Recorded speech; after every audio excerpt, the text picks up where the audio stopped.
Today we are continuing a sermon series that is exploring how it is that we can get what we really want.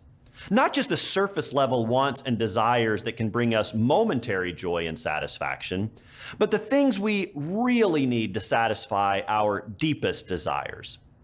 Last week, we learned a couple of key things to keep in mind as we seek to discover what it is that we really want out of life. First, the surface level things that we often want point to a deeper level need. So when it comes to making a decision in life about what we are going to do or what we are going to purchase or possess, we need to pump the brakes and ask ourselves a few questions. Why is it that we want those things?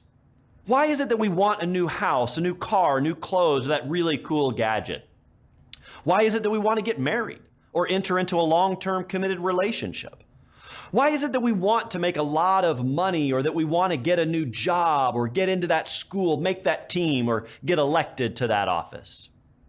If we ever want to get what we really want, we've got to get past the symptoms of the surface level desires we have and drill down into the deeper level needs that are behind them. Things like security, intimacy, pleasure, contentment, well-being, joy, purpose, and meaning.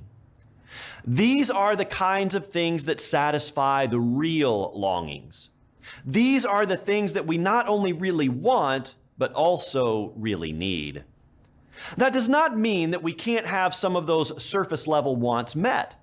Those things aren't necessarily bad, and they can often bring a great deal of pleasure in our lives. We just need to keep them in their place, to keep them in perspective so that we don't warp our perceptions about what matters in life. The second thing we talked about last week is the importance of making sure our quest to get what we really want doesn't harm others or destroy relationships along the way. As a people of faith, we know that life isn't all about me. It is about us. We also know the importance of meaningful relationships. The book of James warns us that if we are not careful, the desires we have can be the source of all kinds of disagreements and might even destroy our most valued relationships. To avoid that, we have to ask the right questions about what we are after, because without the right questions, we will never get the right answers. All right, here's another way of putting all of this. In order to get the things we really want, we have to discover what we truly value. If someone were to ask you, what are the most valuable things in your life, what would your answer be? What would be in the top 5 of that list? What about the top 10? I spent some time answering these questions recently, and I discovered a few things. First, it was pretty easy for me to identify the 5 things I value most. For me, they were faith, family, friends, health, and doing my part to make the world a better place. The second 5 items on my list got a little trickier.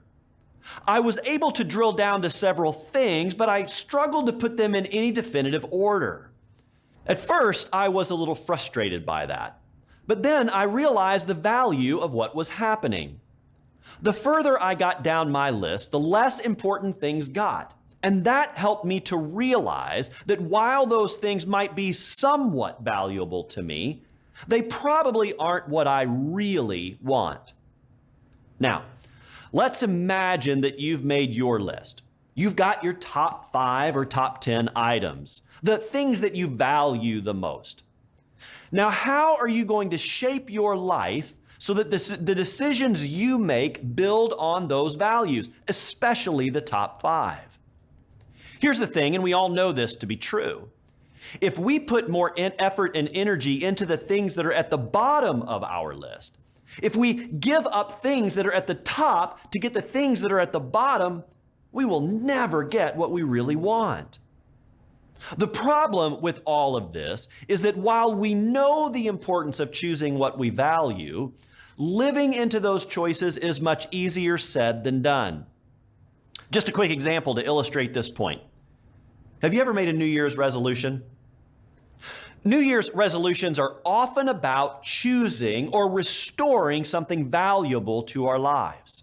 Exercising, eating better, being more financially responsible, quitting a bad habit, or whatever else we might choose that will bring something good, something we value back into our lives. We often get off to a good start in living into these resolutions, but then February comes and it gets harder. We hit the snooze button instead of getting up to exercise. We start eating the things we miss. We spend a little money on something to treat us for doing so well to this point. We let that bad habit creep back into our lives. The crazy thing is that the whole time this is happening, we know it is happening. But no matter how guilty or bad we might feel, we just run out of steam. Then, before we know it, in spite of our original intentions, the resolution dies. It's not that we are bad people or don't have enough resolve or discipline. It's just that our human nature gets the best of us, and no matter how much we desire to keep hold of the valuable, we lose the battle. If this has ever happened to you, you are in good company. Not only are there many others who are worshiping with us today who have done this, including me, some of our greatest faith leaders have struggled with the same thing. Take the Apostle Paul, for example. When it came to his battle of trying to live into what he truly valued, he really struggled. The great thing is that he wrote about that struggle in ways that speak for so many of us when it comes to our own tendency to give in and give up on what we value the most. This is how he describes what was going on in his life. I do not understand my own actions, for I do not do what I want, but I do the very thing I hate. For I do not do the good I want, but the evil I do not want is what I do. Have you ever been there? Have you ever thought that? Oh, why did I hit the snooze? Why did I call that person? Why did I say yes or no? Why did I eat that or drink that or buy that or say that? Have you ever been in the place where no matter how much you knew you should or should not do something, you did the opposite? I sure have. And every time it happens, I find myself wondering, what in the world is wrong with me? Why can't I get this right? Even when we know the thing we are doing is not good, even when we hate it, not doing it can be so hard. And here's the thing, just a side note, but it's an important one. Sometimes when we are doing something we hate and can't seem to correct, we begin to view ourselves in the same negative way that we view that thing or behavior. Sometimes we can even begin to hate ourselves because we can't seem to get it right. If you've ever been there before, or if you're there right now, I want you to hear me say this as clearly as I can. That thing you are doing that you dislike or even hate, that does not define you any more than Paul's failure to live into his desires failed him. Look, no one is perfect. We are all flawed, and sometimes our human nature gets the best of us.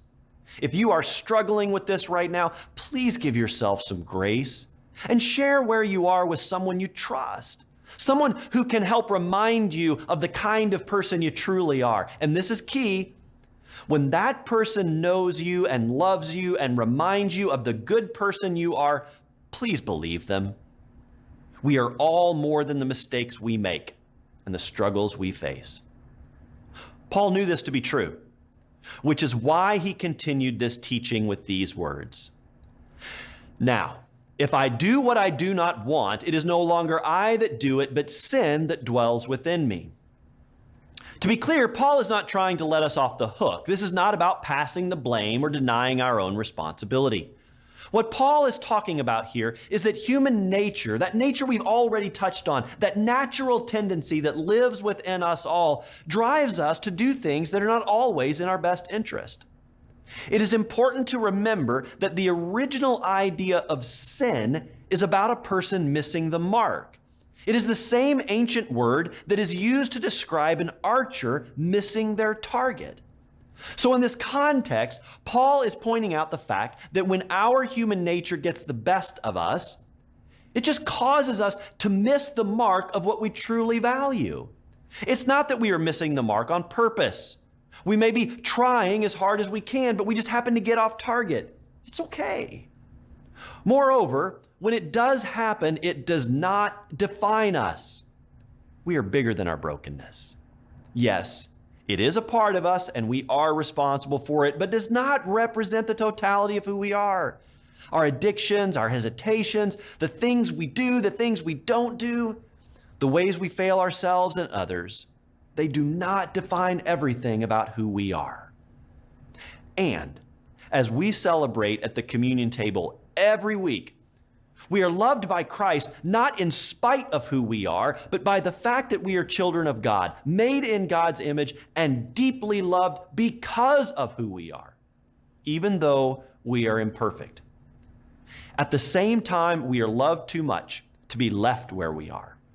We are loved too much to be left in that place where our natural selves get the best of us and cause us to miss the mark by doing the things we know we shouldn't do, but can't help ourselves from doing anyway. So how is it that we overcome our natural inclinations and start living into the things we really want? We've already talked about the first step, which is getting serious about discovering what it is that we truly value. Once we get a handle on that, at least some of those values, we want to commit ourselves to focusing on the things we ultimately want over the things we want right now.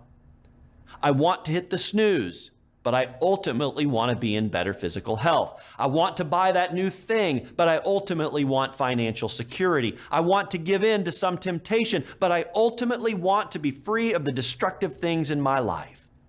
I want to be in a relationship, but I ultimately want the right relationship. I want intimacy, but I ultimately want healthy intimacy. In essence, don't trade your ultimate values for your immediate desires. Again, I know this is easier said than done, and I know that for most of us, this is not new. And yet, how many times have we all done the exact thing we didn't want to do, but couldn't help but do anyway? One more question, then we're done. When are you going to start? When are you going to start working toward getting the things you really want, the things you really value?